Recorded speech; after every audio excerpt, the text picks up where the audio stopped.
요즘 대한민국 큰 위기가 터지기 일보 직전이다 이야기를 하고 있는데 2024년 지금 연말 대한민국이 구체적으로 어떤 위기 앞에 놓인 건지 작가님께서 짚어주시면 좋을 것 같습니다. 우리가 98년에 IMF 외환위기를 맞았을 때는 대한민국이 굉장히 젊었거든요. 그래서 위기가 급속도로 확산되면서 한국 경제가 곳곳에서 펑펑 터졌습니다. 근데 앞으로 25년에 오는 여러 가지 한국의 문제점은 IMF처럼 생각하시면 안 돼요. 일단은 기본적으로 만성으로 작동될 겁니다. 여기에 장점과 단점을 하나 말씀드릴게요. 네. 단점은 뭐냐면 오늘은 어제보다 항상 나쁜 상황. 그러니까 되게 고통스럽죠. 네. 근데 좋은 점은 뭐냐? IMF 때는 아무런 대비 없이 그냥 두드려 맞았죠. 네. 많은 분들이 그냥 갑자기 실직하거나 그러면서 되게 많은 어려움을 겪었는데 이번에는 위기가 눈에 보입니다. 한국 경제는 천천히 가라앉을 건데 문제는 아니다. 우리가 계속해서 그동안 위기를 넘어선 걸 봐라. 이번에도 위기를 넘어설 것이다. 이렇게 하면서 이게 천천히 가라앉는 걸 거꾸로 이제 사람들을 현혹하는 그런 메시지들이 굉장히 많이 나왔거든요. 그리고 또 한 가지 문제는 이렇게 만성적으로 이렇게 경제가 나빠질 때 주가나 이런 게 그냥 같이 그냥 쭉 내려가면서 같이 떨어지냐? 그렇지 않아요. 특히 일본 같은 나라가 어떻게 됐느냐? 주가가 떨어질 때 39,000까지 갔다가 갑자기 주가가 이제 8,000대까지 떨어졌거든요. 네. 니케이 지수가. 네. 근데 이게 한 번에 이렇게 9,000까지 떨어졌으면 전 재산을 잃지 않았을 거예요. 왜냐하면 25% 남았을 거 아니에요. 근데 왜 사람들이 전 재산을 잃었냐 하면 그냥 이렇게 한 방에 떨어진 게 아니라 한 10년에 걸쳐서 다시 올랐다 반등했다 또 떨어지고 반등했다 떨어졌는데 사람들이 반등하면 우와 드디어 이제 증시가 살아나는구나 하면서 다시 또 돈을 왕창 집어넣습니다. 그러면서 다시 또 떨어져요. 이걸 몇 번 정도 반복하냐? 보통 안 좋을 때 7번에서 한 9번까지도 반복하거든요. 그런 과정에서 재산이 녹아나기 때문에 조금 안타깝지만 지속적으로 안 좋은 현상들이 나타날 겁니다. 그럼 왜 그러냐가 궁금하실 거 아니에요? 간단합니다. 제가 89학번이거든요. 105만 명이 태어났어요. 한반에 여러분들이 안 믿기시겠지만 160명이 공부했습니다. 지금하고 교실 크기가 똑같아요. 자, 이런 사람들이 98년에 대거 시장에 나와서 직장을 갖고 그 다음에 경제활동을 시작했단 말이에요. 그래서 98년에 경제 위기가 왔지만 105만 명이 태어난 사람들이 시장에 나와서 노동시장에 막 쏟아져 나오고 그 사람들이 어떻게든 뭐 직업을 하나도 가졌을 거 아니에요. 그래서 그 사람들이 경제활동을 하고 돈을 쌓고 하니까 극복을 빨리 한 겁니다. 이게 국내 시장적 요인이고 해외 시장에서 어떤 일이 생겼냐? 우리가 이제 99년, 2000년에 헤매다가 2001년에 중국이 WTO에 가입을 했어요. 자, 그러면서 우리나라가 중국에 중간재를 엄청나게 수출하기 시작합니다. 그래서 2001년에 중국이라는 고속열차를 타고 또 회복을 했어요. 여기에 마지막으로 그때 당시에 우리 정부가 인터넷 고속도로 만든다고 어마어마한 투자를 했거든요. 이 점도 정말 놀랍습니다. 왜냐하면 그때 투자한 금액을 보면 막 10조 원 뭐 이렇게 투자를 했어요. 근데 우리나라 1년 예산이 그때는 지금의 10분의 1밖에 안 됐기 때문에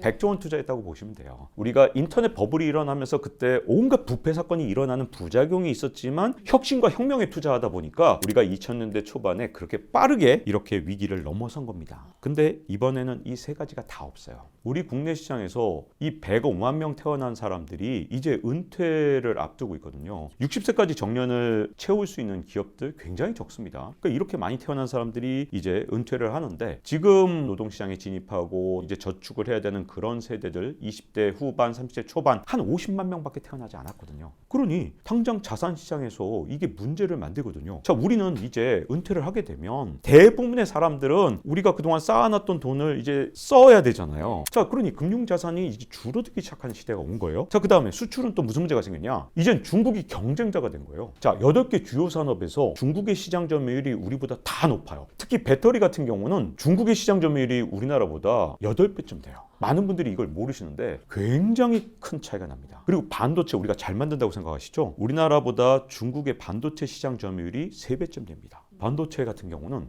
이 삼성전자 주식을 갖고 계신 분들한테 정말 안타까운데 삼성전자가 저는 어마어마한 혁신을 해내지 못하면 어떤 문제가 있냐면 우리나라 기술이 일부 도둑질된 거 아니냐 중국 업체한테 그랬을 수도 있고요. 근데 이게 또 꼭 우리나라 한국에서만 빠져나간 게 아니라 사실 대만하고는 인맥 혼맥하고 다 연결돼 있어요. 더군다나 중국인 유학생이 미국에 많이 가 있는데 트럼프가 그래서 항상 경고하잖아요. 중국인들 유학생 받으면 안 된다. 미국에서 기술이 넘어갔을 수도 있습니다. 그러다 보니 반도체 시장도 그래요. LCD 다 먹혔죠. 자, 철강 저가로 지금 다 먹혔죠. 자, 조선도 지금은 잘 나가지만 새로 수주받는 건 중국이 대한민국이 올해 여름에 전 세계 수주량의 95%를 차지한 적도 있어요. 그래서 3, 4년 뒤에는 조선산업의 일감이 떨어질 수밖에 없습니다. 그러니 자, 우리나라에서 마지막까지 좀 버틸 그런 산업이 있다면 자동차랑 조선인데 한 3에서 5년 버티겠구나, 이렇게들 생각하는 거예요. 나머지 6개 산업은 지금 이미 그 기둥뿌리가 뽑힌 상황이거든요. 그래서 수출도 지금 굉장히 어렵죠. 대한민국에서 지금 현재 이 경제상의 문제가 생기는 게 암처럼 퍼져나갈 가능성이 있습니다. 그런데 좋은 점 말씀드릴게요. 우리가 대처할 수 있는 시간이 있는 거죠. 가게도 대처할 시간이 있어요. 기업도 할 수 있죠. 왜?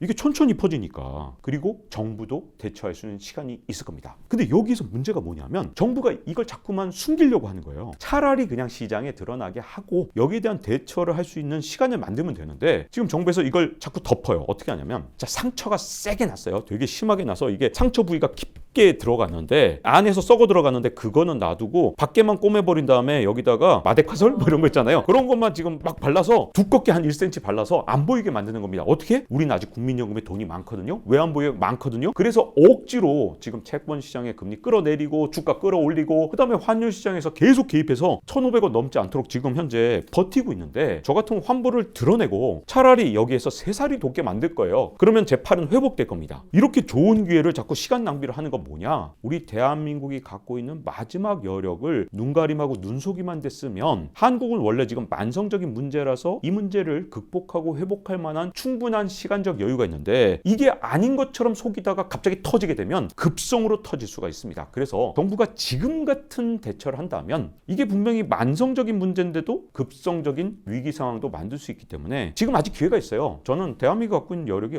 어마어마하기 때문에 지금이라도 정신만 바짝 차리고 정부나 기업이나 가게가 대처한다면 우리나라가 이 방향을 다시 돌이켜서 이렇게 딱 올라가는 그런 기적 같은 일을 만들 수 있다고 보거든요. 눈속임하지 말자, 마사지 하지 말자, 통계 좀 마사지 하지 말고 가짜 지수 만들지 말고 있는 대로 받아들인 다음에 이 환불을 어떻게 하면 도려내고 새살이 돋게 할지를 연구한다면 우리한테 얼마든지 기회가 있습니다. 경제가 부실해지면은 아무래도 가장 약한 부분부터 무너질 것 같은데, 지금 작가님께서 보시는 가장 취약한 고리가 어느 부분이라고 생각하세요? 가계가 가장 큰 문제인데요. 자, IMF 외환위기 때 여러분들이 은행에 가서 제가 좀 집 좀 살려고 그러는데 돈 좀 빌려주세요 하면 안 빌려줬습니다. 그거 빌리려면 막 지점장하고 인맥 있어야 된다 그러고 진짜 난리도 아니었어요. 돈 빌리기가 진짜 하늘의 별따기였죠. 게다가 금리도 꽤 높았어요. 지금처럼 지금 뭐 금리 올라갔다지만 그때 금리가 훨씬 높았습니다. 자, 이렇게 금리도 높고 은행 문턱도 높았어요. 왜냐하면 정부에서 나서서 기업한테만 돈 빌려줘, 가게한테 빌려주면 너희들 혼난다, 이런 느낌이었거든요. 그래서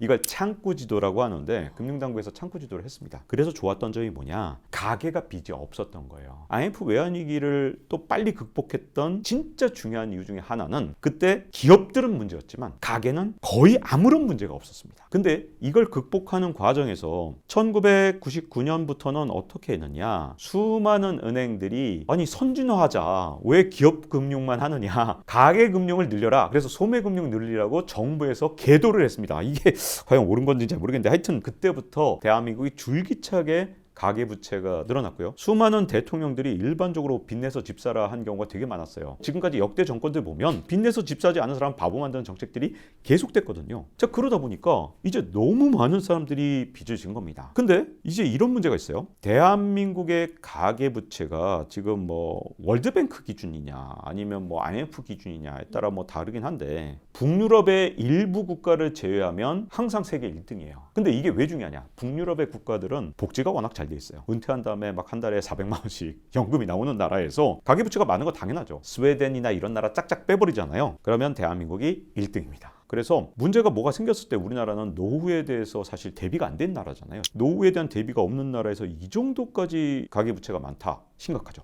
그다음 두 번째 문제는 저는 모든 게 전세자금 대출이 대한민국을 망친 주범이라고 생각하거든요. 원래 전세자금 대출이 처음 생겼을 때는 서민들을 돕기 위해서 생긴 건데, 처음 생긴 다음에 여러 정권이 이걸 계속해서 반복적으로 악용을 하다 보니까 점점 어떤 정책이 돼버렸냐면, 빚내서 집 사는데 바로 전세자금 대출을 활용하게 된 겁니다. 주택담보대출을 하면 규제가 되게 많잖아요. 근데 전세대출은 여기 규제가 별로 없는 거예요. 그래서 전세 대출을 이용해서 온갖 방법으로 집을 샀는데 이게 왜 잘못됐냐? 자, 시장에 맡기는 걸 저는 항상 옳다라고 봐요. 근데 가끔 시장이 작동을 하지 못하면 정부가 더 효율적인 시장이 되도록 간섭을 하는 겁니다. 이게 수정 자본주의고 대한민국이 추구해야 될 방향인데 전세자금 대출에서 가장 큰 문제는 보증을 왜 국가에서 해줍니까? 이거는 잘못됐지? 더군다나 만약에 전세자금 대출에 대한 보증이 시장 논리에 의해서 움직인다면 시장에서 이 보증을 해줬을 거예요. 근데 이거 못 해줬잖아요. 또 한 가지 문제가 뭐냐면 이 전세자금 대출에 이제 한계가 된 게 너무나도 이 돈을 자꾸만 사용하게 하니까 전세자금 대출을 할 기금 자체가 메말라서 이제 더 이상 못하게 됐거든요. 자, 여기까지 오다 보니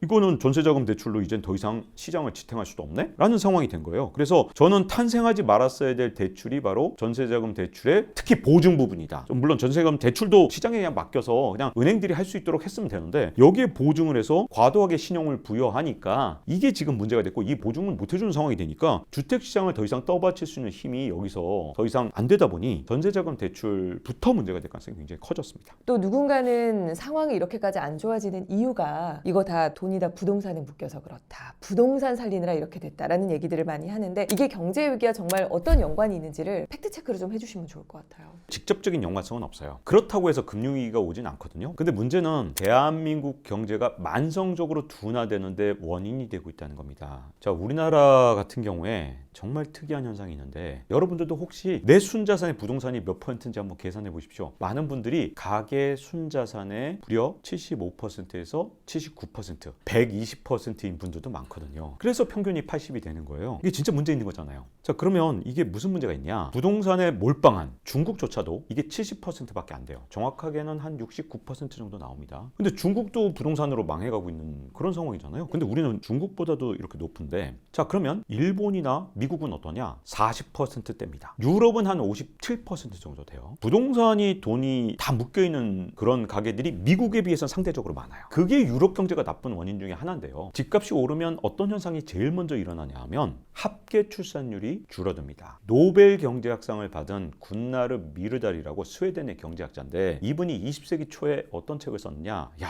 진짜 이분의 해안이 놀라운데 스웨덴 집값이 올라가는 걸 절대로 좌시해서는 안 된다. 정부는 개입을 해서라도 집값을 떨어뜨려야 된다. 집값이 올라가면 누구나 다 출산을 기피하게 되고 스웨덴의 출산율은 떨어질 것이다. 근데 실제로 군나르 미르달의 예측은 맞았습니다. 스웨덴의 집값은 유럽 국가들 중에서 상당히 비싼 편이고요. 그러다 보니까 스웨덴의 합계 출산율도 당연히 떨어졌어요. 스웨덴의 합계 출산율이 높은 것처럼 보이는 건 이민자를 하도 많이 받아서 그래요. 이민자가 20%인데 전부 아랍계니까 아랍계가 하도 많이 났는데 그럼에도 불구하고 스웨덴의 합계 출산율이 1.4예요. 자, 그런데 유럽에서 집값이 미국보다 훨씬 비싸다 보니 어떤 문제가 생겼냐? 1992년부터 유럽의 합계 출산율이 갑자기 떨어지는데 89년만 해도 유럽의 합계 출산율이 2.1이었어요. 그런데 92, 93 넘어가면서 94에는 어디까지 떨어졌냐? 1.45까지 떨어집니다. 인구 통계학에서 정말 신기한 게 있어요. 보통 이렇게 저출산으로 갑자기 쪼그라들잖아요. 이 친구들이 18살 정도가 되잖아요. 그때 보통 경제 위기가 오거나 경기 둔화가 옵니다. 그래서 유럽 같은 경우에 제가 1994년부터 급격하게 줄었다 그랬잖아요. 네. 그래서 2012년부터 유럽에서 어떤 문제가 생겼죠? 유럽발 재정 위기가 왔죠. 자, 글로벌 금융위기는 미국에서 2008년에 시작됐는데 미국은 위기를 쉽게 극복을 했어요. 왜 그러냐? 미국은 2007년까지 합계 출산율이 2.1이었습니다. 미국에서 감당할 수 없을 만큼 집값이 오른 게 언제부터냐면 2010년, 11년부터요.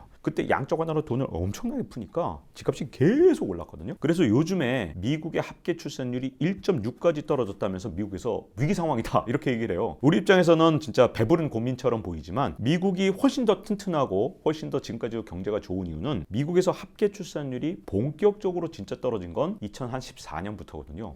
그러니 미국 경제가 앞으로 적어도 10년은 빵빵하지 않겠느냐 이런 생각을 하는 거죠. 물론 미국조차도 10년마다 원래는 위기를 겪어왔기 때문에 지금처럼 14년이면 미국이 계속 잘 나간다는 뜻은 아니고 미국은 위기가 오더라도 극복을 다른 나라보다 빨리 한다는 뜻입니다. 합계 출산이 좋으면 무조건 좋으냐 그건 아니고 인구 구조가 좋으면 빠르게 회복한다는 거죠. 그다음 두 번째 문제는 뭐냐? 부동산에 이렇게 돈이 다 묶여있는 그것도 전 세계에서 우리가 1위거든요. 그러면 이거 이자를 갚느라고 사람들이 자기가 번 돈을 전부 다 돈 갚느라 쓰잖아요. 아마 이거 보시는 분들 중에 그런 분들 정말 많을 텐데 있는데 자 그런 분들은 소비를 못하죠 당연히. 왜냐하면 지금 제 친구들은 은퇴를 앞두고 있는데도 아니 아직도 이 주택담보대출로 이자를 갚는 게 어마어마하더라고요. 자기 소득의 한 15% 20% 갚는 애들이 너무 많아요. 근데 이제 은퇴가 얼마 남았는데? 지금은 자기 소득의 15% 20%지만 빚은 언제 다 갚냐? 65세. 그럼 은퇴는 다음이잖아. 이런 친구들이 한둘이 아니에요. 우리나라는 진짜 마지막까지도 그렇거든요. 우리나라가 정말 특이한 점이 50대가 되면 다른 나라 같은 경우는 이 부동산 순자산에서 차지하는 비중이 줄어들거나 유지하거나 해야 되는데 우리는 나이가 많아질수록 더 올라가요. 그래서 이런 것들이 어떤 문제를 만들었냐? 그럼 학계 출산율 줄여, 내수시장에서 소비를 줄여, 그런 과정에서 경제 회복 탄력성을 자꾸만 줄이기 때문에 경제 위기가 올 것이냐에 대해서는 뭐 정부가 특별하게 엄청나게 잘못하기 전에는 이렇게 돈이 다 부동산에 묶였다고 해서 위기가 오는 건 아니지만 경제의 활력 자체가 줄어들면서 이렇게 내수시장이 쪼그라들고 하는 현상들이 만성적으로 일어나면서 경제가 쉽게 회복하지 못하는, 그리고 서서히 죽어가는 그런 현상을 만들 가능성이 크다고 보여집니다. 다 이제 부동산 탓이다 이렇다기보다는 여러 가지 현상들이 만든 결과지만 서서히 정말 침몰해 가고 있는 그런 느낌이 좀 드는데, 어느 순간 이러다가 이게 터질 수 있다라고 하셨어요. IMF도 하루 직전까지 뉴스에서 아무 말이 없었고요. 아주 평화로운 나날을 보내다가 훅 터졌잖아요. 사고가 난 것처럼. 자, 그렇다면 개인들 좀 어떤 신호를 대비하고 어떻게 대비하면서 내년 2025년을 준비하면 좋을지. 우리나라 경제 상황은 나이가 굉장히 많이 든 상태에서 암에 걸린 그런 경우하고 비슷하기 때문에 IMF처럼 한 방에 훅 가는 것보다는 서서히 냄비 속의 개구리처럼 점점 뜨거워지는데 그걸 모르고 있다가 정말로 이제 뜨거워하고 놀래는 그런 상황으로 갈 가능성이 굉장히 크거든요. 그 이유는 뭐냐면 어쨌든 기본적으로 경제 활력이 굉장히 약화됐기 때문에 위기가 오다 하더라도 이게 기간 길게 만성적으로 오는 것도 있고요. 두 번째 이유는 우리가 IMF 외환위기를 겪으면서 금융시장으로 위기가 번지지 않도록 온갖 방화벽을 만들어 놨습니다. 그래서 뭐 집값이 떨어지든 뭐 하든 1금융권이 망하는 일을 다 막아놨거든요. 그래서 위기가 온다? IMF처럼 터진다? 이럴 가능성은 굉장히 작습니다. 다만 문제가 뭐냐? 정부에서 계속 이걸 찍어 누르려고, 이게 냄비에서 이제 물이 끓어올리면 이제 막 이렇게 부글부글 해서 올라오잖아요. 근데 사실 이게 살살살 넘치게 하면은 위기가 천천히 오지만 이 냄비를 뚜껑을 계속 이제 강제로 압력을 주고 있으면 어떻게 되죠? 압력이 계속 쌓이면 어느 순간 팡 하고 터질 수가 있잖아요. 그래서 정부의 대응에 따라서는 이게 IMF처럼 한꺼번에 터질 수 있긴 한데, 정부에서 바보짓만 안 한다 그러면 제가 보기엔 그거보다는 서서히 문제가 생기는 게 일단 베이스 시나리오입니다. 그러면 우리가 이 시그널을 어떻게 봐야 되냐? 정부에서 통제하지 못한 유일한 변수, 환율이 저는 문제가 될 거라고 보고요. 개인들도 알 수 있는 유일한 변수가 환율입니다. 왜? 이거는 정부에서 아무리 조작해도 절대로 조작이 안 돼요. 왜냐하면 글로벌 시장에서 원화를 어떻게 버느냐?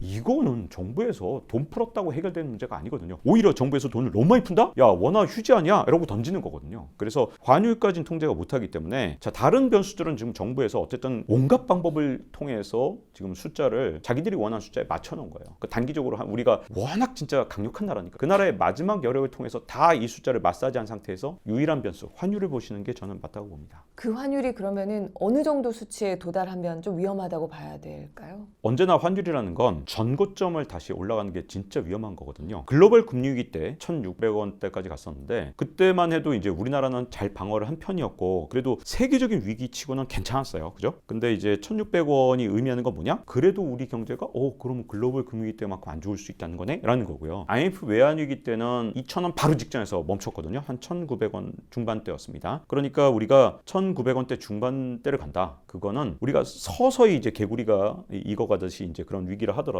이게 살살살살 올라가면서 1,600원 넘었을 때, 1,900원 넘었을 때 이때를 분기점으로 보는 게 위기의 신호로서 두 번의 변곡점이라고 보여집니다. 자, 그렇다면 우리 월급쟁이들은 위기가 왔을 때 어떻게 좀 재테크를 해야 될까 이 고민을 많이 하세요. 보통 위기가 왔을 때는 달러나 금을 사는 게 좋다. 또 아까도 미국화 자산에 대해서도 얘기를 해주셨는데 요즘에 둘 다 너무 많이 올랐거든요, 작가님. 그러면 이런 상황에서는 내 돈을 좀 어디에 두는 게 나을지? 예적금에 두는 게 두 가지 문제가 있는데요. 첫 번째는 지금 온갖 방법으로 시장을 떠받치고 있는데 그게 결국은 뭘까요? 돈을 풀어서 떠받치는 거거든요. 돈을 자꾸 풀면 어떻게 될까요? 원화의 가치가 자꾸 떨어지는 거예요. 두 번째 문제가 뭐냐면, 원화 가치가 떨어지면 금리라도 높아야 되잖아요. 왜냐하면 이거 물가나 이런 것들에 대한 우려도 있고 앞으로 원화 가치가 떨어질 거에 대한 것을 금리로 보상을 해준다 그러면 예적금으로 뒀을 때 문제가 없는데, 문제는 지금의 시장 금리는 국민연금이나 기타 등등이 끝없이 지금 국채시장이나 회사시장을 억지로 떠받친 거예요. 거예요. 그러니까 금리를 찍어 누른 거예요. 다시 말하면.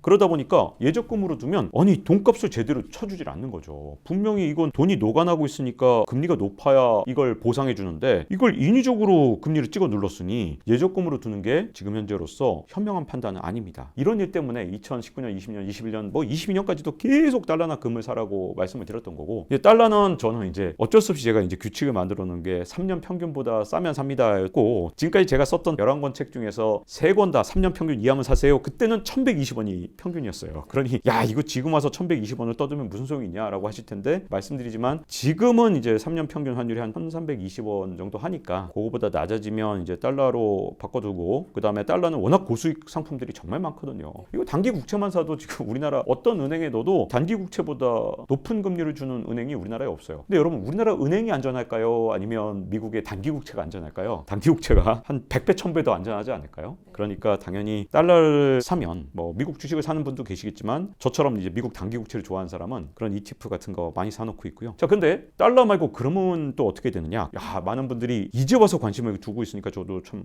안타까운데, 이게 그럴 수밖에 없는 게, 제가 2020년 이때 KBS 프로그램에 출연을 해서 경제쇼에다가 박종원 금 쳐면 제가 금사라고 45분 동안 떠든 게 있어요. 왜 그랬냐? 그때 금 가격이 1트로이언스에 1,400달러였습니다. 지금 금값이 아마 1트로이언스에 2,700달러? 2,600달러? 그때 환율은 굉장히 또 지금하고 비교해보면 금값이 2배 이상 올랐어요. 자, 근데 그때 금 생산 단가가 얼마였냐? 1,600달러였거든요. 자, 금을 생산하는데 1,600달러가 드는데 1트로이언스에 금값이 1,400달러밖에 되지 않으니까 지금 금 사면 너무너무 안전합니다. 금 생산 단가가 1,600달러인데 이건 일단 사고 봐야 됩니다 라고 했던 거고, 제가 어느 정도 사야 된다고 했느냐면 전체 금융자산의 10% 정도를 금으로 담가 주시는 게 좋을 것 같습니다 라고 했습니다. 왜냐? 자, 우리가 달러를, 제가 항상 주장하는 게 금융자산의 50% 이상을 달러로 사셔야 된다고 얘기를 했거든요. 근데 우리가 달러를 영원히 천년만년 믿을 수는 없잖아요. 달러가 혹시라도 뭔가 문제가 생길 수도 있죠. 그러면 달러보다 원하는 더 많은 문제가 생길 겁니다, 물론. 근데 달러가 문제가 생긴다 그러면 뭐가 오르냐? 금이 오르거든요. 그러니까 최근 들어서 우리가 달러가 상대적으로 안전한 이유는 달러를 덜 찍어서 그런 거예요. 자, 우리가 달러를 많이 찍었다고 생각하죠. 근데 달러보다 훨씬 더 많이 찍은 게 유로와 엔화. 그동안은 위안화도 많이 찍었습니다. 엄청 많이 찍었어요. 그 달러가 상대적으로 덜 찍었기 때문에 달러 가치가 지금 높은 거거든요. 근데 달러도 안 찍은 게 아니에요. 어마어마하게 찍었는데 상대적으로 유로화나 엔화보다는 훨씬 덜 찍은 거죠. 그래서 달러가 상대적으로 높지만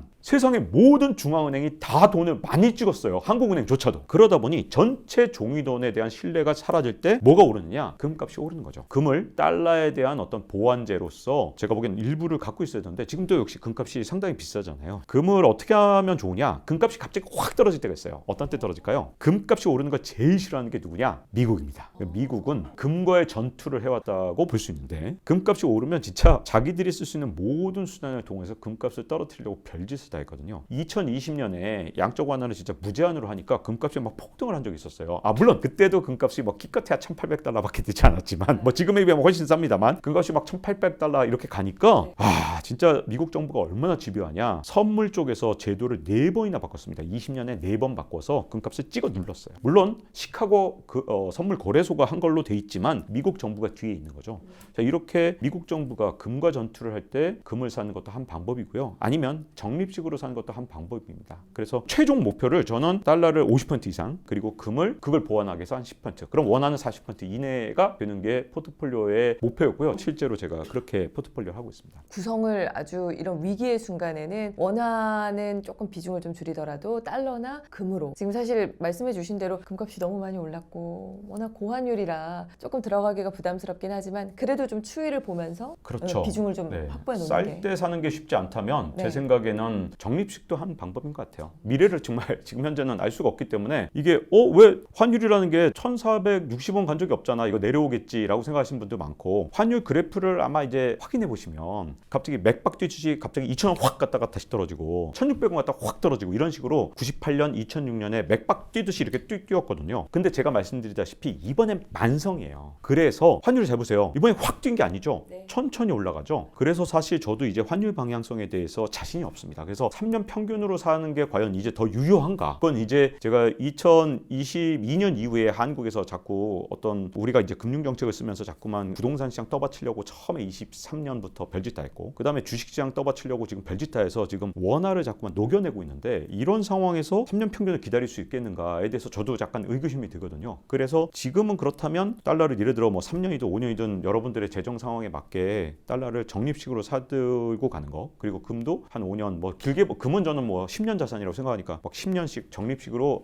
내가 금융자산의 10%를 10년 동안 사야지 그러면 천천히 사면 되거든요. 네. 그래서 적립식도 권해드리는 상황이 됐습니다. 마지막으로 좀 궁금한 건 달러를 담는다고 하는 게 환전을 해놓는다는 걸 말씀하시는 건지 아니면은 미국화 자산 투자를 하는 걸 말씀하시는 건지? 야 여기서 진짜 중요한 질문 해주셨어요. 네. 제가 그냥 달러 사세요 금 사세요 하는 것만 끝나면 혹시라도 여러분들이 세금 폭탄을 맞거나 또는 수수료 폭탄을 맞을 수도 있잖아요. 네. 그래서 그 중요한 걸 말씀드려야 되는데 자 금을 살 때 수수료 폭탄과 세금 폭탄을 맞지 않으려면 KRX 금시장이라는 곳에서 금을 사셔야 됩니다. 금괴 사지 마세요. 금괴 사면 일단 부가세 10%가 붙고요. 금괴를 파는 사람들이 수수료를 남기는데 보통 5% 정도 되거든요. 15% 비싸게 삽니다. 자 상속세 아끼겠다고 사는 사람들 그분들은 뭐 모르겠습니다. 네. 탈세하지 마세요 여러분. 네. 그런 분들은 금괴를 실물로 사긴 하던데 저는 1원도 탈세할 생각이 없기 때문에 상속세를 네. 당연히 KRX 금시장에서 사면 좋습니다. 왜냐하면 양도 차익에 대한 세금이 없습니다. 그 다음에 거래세도 거의 없어요. 아마 거의 면세일 겁니다. 그리고 수수료도 굉장히 낮아요. 그래서 수수료를 아끼고 진짜로 세금을 절감한다면 KRX 금시장. 자 그럼 달러는 또 어떻게 사야 되냐? 많은 분들이 여행 갈 때 환전하는 거요? 이렇게 생각하실 텐데 달러를 살 때도 얼마든지 수수료를 줄일 수 있는 방법이 굉장히 많아요. 가끔 증권사에서 행사를 하면 뭐 계좌에 대해서 평생 수수료를 90% 깎아드립니다. 심지어 100% 깎아준다는 증권사도 있고요. 은행에 따라서 잘 말하면 이게 내고를 하면 금액이 크면 수수료를 확 깎아주는 데도 있습니다. 그리고 달러를 산 다음에 요걸 그냥 이자가 없는 그냥 달러를 갖고 계시면 절대 안 돼요. 집에다가 장롱에 보관한다든가 지금 제가 미국에 단기채 투자하고 있는데 바로 직전까지도 1년 분배금 전체적으로 한 5.2% 지금은 한 4.6% 4.7% 될 거예요. 정기예금 금리보다 높고요. 근데 이제 많은 분들이 달러를 이렇게 보유하는 방법으로 장기채 사시는 거 이거 절대 안 돼요. 왜냐면 제가 이거 2022년부터 계속 줄기차게 말씀을 드리는데 자꾸 증권사 창구나 은행 창구에서 아유 국채 사세요. 세상에 미국 국채 금리가 3.5%라니 이렇게 금리가 높은 적이 없어요. 그동안 2%밖에 안 됐었어요. 근데 3.5나 됐으니까 지금 사시면 대박 이득이에요 라고 3.5%에 사신 분들 이거 보신 분 중에 굉장히 많을 거예요. 근데 지금 얼마요? 4.6%죠. 제가 22년부터 계속 경고를 했던 게 장기채 금리가 내려간다는 보장이 없다는 겁니다. 그 이유는 뭐냐면 미국 정부가 앞으로 국채를 굉장히 많이 찍어낼 수밖에 없어요. 그리고 미국에서 물가를 완벽하게 잡지 못했는데 금리 낮춘다고 난리치고 있잖아요. 미국 기준금리 낮출 거니까 장기국채 사세요. 이거 완전 잘못됐다니까요. 자 지금 4.6%면 살겠느냐? 저는 아직도 안 살 겁니다. 이유는 뭐냐? 자 오른다고 저는 뭐 모르겠어요. 오르는지 떨어지는지는. 다만 이제 트럼프가 취임을 해서 이제 어떤 정책을 쓸지 모르죠. 이게 불확실성이에요. 자 얼마나 감세를 해주는지 봐야 되죠. 그리고 또 하나 문제는 얼마나 관세를 때리는지 봐야 됩니다. 그러고 난 다음에 미국의 물가 상승률이 결정이 되고 미국의 국채 금리가 더 균형점을 향해서 찾아갈 겁니다. 여러분 그게 4.6보다 높을지 낮을지 여러분 아세요? 전 몰라요. 전 모릅니다. 훨씬 높아질 수도 있어요. 그래서 저는 10년물이나 5년물 같은 장기국채 특히 30년물 이런 거 절대 사시면 안 되고요. 리스크가 너무 크니까. 그래서 뭘 사느냐? 저는 지금 한 3개월 또는 6개월 듀레이션을 가진 단기채에 거의 100% 들어가 있습니다. 왜? 옛날엔 저도 장기국채 70% 단기국채 30% 이게 기본적인 공식이에요. 근데 지금도 그 공식을 쓰면 되느냐? 안 됩니다. 채권을 가지려면 장기국채는 지금은 버리고 단기국채를 100% 가지세요. 그리고 나서 국채금리가 균형점에 갔다라고 생각되는 순간 그때는 물가도 미국 물가는 이제 앞으로 얼마다 트럼프 시대에 얼마라는 게 나올 거예요. 왜냐하면 트럼프가 이제 관세를 발표할 건데 내년 2분기쯤에 발표할 거거든요. 그리고 나면 국채금리가 균형점을 찾아갈 거니까 뭐 내년 연말이든 뭐 내후년 봄이든 이럴 때 균형점 언젠지는 정확히 모릅니다만 국채금리가 균형에 갔구나 이제부터 내려갈 수도 있겠네 라는 게 여러 가지 징표를 통해서 나타났을 때 장기국채를 사는 겁니다. 그래서 지금은 단기 국채가 맞는 것 같다. 저는 심지어 하루짜리 RP도 사놨습니다. 하루짜리 RP도 뭐 분배금리 요즘에 금리를 좀 낮춰서 안 좋지만 그동안은 정말 좋았습니다. 이렇게 정말 짚어주시니까 어떻게 대응해야 될지를 우리가 좀 그려볼 수 있는 것 같아요. 근데 이렇게 말씀해 주시는 건 작가님께서 기자 생활은 한 27년 정도 되셨더라고요. 경제 공부를 한 걸 치면 34년 정도 됐습니다. 이 어려운 시기에 우리 월급쟁이들이 좀 마음적인 부분도 좀 어떻게 이겨내면 좋을지 얘기해 주시면 좋을 것 같아요. 근데 사실은 많은 분들이 잘 모르고 계신 게 있는데 사실 제가 박사학위를 뭘로 받았냐면 추격과 역전의 경제학으로 받았거든요. 근데 이제 어떤 부분을 사람들이 잘 모르고 있냐면 추격과 역전을 하는 게 어떤 때 쉬울까요? 경제가 호황일 때? 아니면 경제가 불황일 때? 불황일 때예요. 근데 추격과 역전이 호황일 때 잘 일어나지 않는 건 이유가 있습니다. 이유가 뭐냐면 호황일 때는 이미 그 경제 환경에 가장 잘 적응한 최적자가 시장을 지배하고 있어요. 그래서 역전이 절대 안 돼요. 근데 경제 환경이 급변하고 또는 불황이 오고 위기가 오고 이럴 때는 순위가 막 바뀌어요. 왜? 새로운 경제 환경이잖아요. 위기라는 건. 그 위기에서 먼저 적응을 하잖아요. 그럼 위기는 언젠가 끝납니다. 세상의 위기가 아무리 오래 진행돼봤자 3년 넘은 경우는 절대 없고요. 대체로는 한 2년 이내로 끝나거든요. 자, 이런 위기 속에서 다음 세상의 어떤 새로운 질서에 먼저 적응을 하면 그 다음 질서에서 최적자가 돼서 이때 역전을 하는 겁니다. 그래서 수많은 역전이 일어났던 때가 어떻게 보면 바로 2025년, 26년에 벌어질 그런 세상이거든요. 그래서 여러분들이 만약에 와 이거 큰일 났네, 난 진짜 위기야, 이제 앞으로 뭐 먹고 살지, 이런 식으로 두려움만 가지면 이 새로운 변화에서 적응하긴커녕 도태될 수밖에 없고요. 가만히 있어봐, 변화가 왔네, 야 이제 드디어 역전을 할 수 있다, 내가 이제 더 앞설 거야 라고 생각하신다면 이번이 가장 큰 기회죠. 그리고 한국만이 아니라 제가 보기에 25년, 26년은 여러 나라들이 여러 가지 다양한 문제들을 겪을 거예요. 왜냐하면 트럼프라는 변수가 유럽뿐만 아니라 중국, 뭐 한국, 대만 다 어렵게 만들겠죠. 그래서 전 세계적으로 국가의 순위를 바꾸는 때도 바로 지금이거든요. 제가 보기엔 뭐 정부 차원이든 기업 차원이든 여러분들의 가게든 월급쟁이 여러분들이든 전부 다 이제 기회를 생각하고 어떻게 이용할지만 생각한다면 위기가 오히려 기회가 될 텐데, 여기서 제일 중요한 게 뭐냐? 보고 싶은 대로 보지 마세요. 자, 누가 됐으면 좋겠다. 예를 들어 해리스가 됐으면 좋겠다. 그러면서 해리스를 막 응원하는 사람들의 그 마음으로 해리스 당선을 외치고 있다. 그럼 트럼프가 될 거 절대 안 보이거든요. 자, 이런 식으로 경제를 객관적으로 보는 힘을, 내가 바라는 방향으로 보는 게 아니라 흘러가는 진짜의 모습을 보는 힘만 갖춘다면 바로 추격과 역전의 주인공이 되실 겁니다.